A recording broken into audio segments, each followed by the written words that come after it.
Good morning, sunshine. We have early morning delivery here. I'll show you what is it. What it is. I have to pay 250 pesos. 250. Early morning delivery.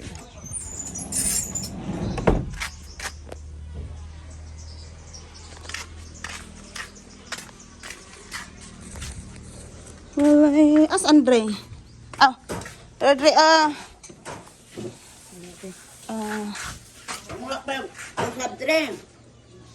this is our morning delivery. Look. Ta-da! Ta-da! Yes. Frog! Videographer. So,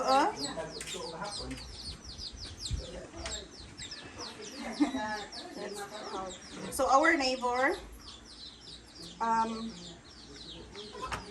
was hunting frogs last night. Well, early this morning. And his son is one of our, hold on. His son is one of our in the outreach. That was Andre. And then,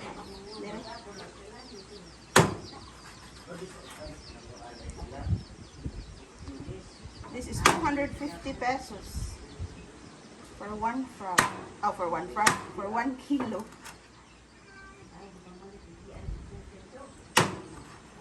So, there.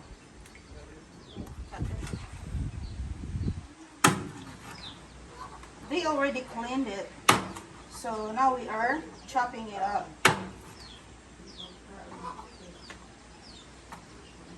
They already removed the intestines, the guts. They already removed the guts. So we just wash it and chop it up.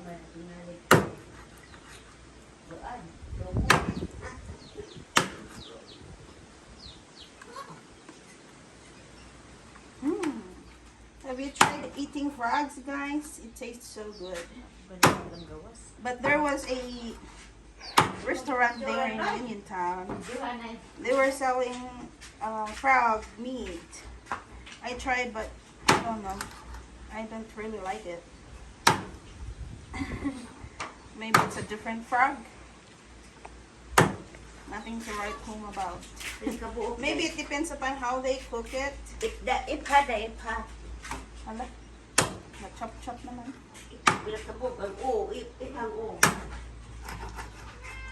Nanay wants to know how many frogs are there in 1 kilo. Nanay thought this is only $1, but this is $3. No, $5. 1, 2, 3, 4, 5. Because it's 250 pesos.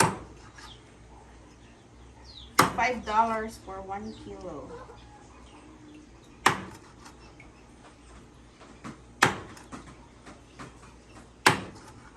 Ay, kumano na lang din ako eh. Tulo naman lang.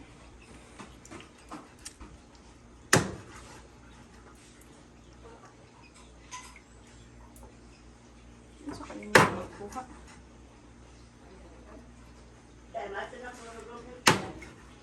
Oh. Salamat, Nick. Okay. Chop na tayo.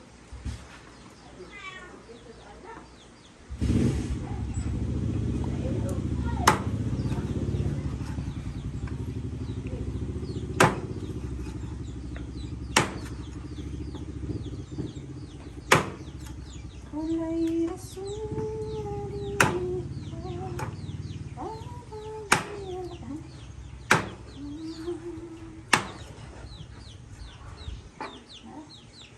Yay! There. So we put garlic, onions, magic syrup, soy, little vinegar, and salt. And we have this grated coconut here. We will press this, squeeze this, and use the coconut milk in cooking the frogs. The frog meat. Here's the coconut milk. We're going to strain it.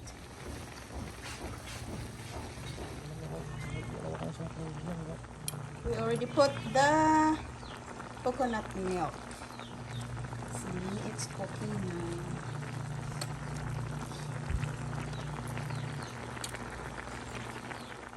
Here's the cooked frog. We're going to eat it with the rice.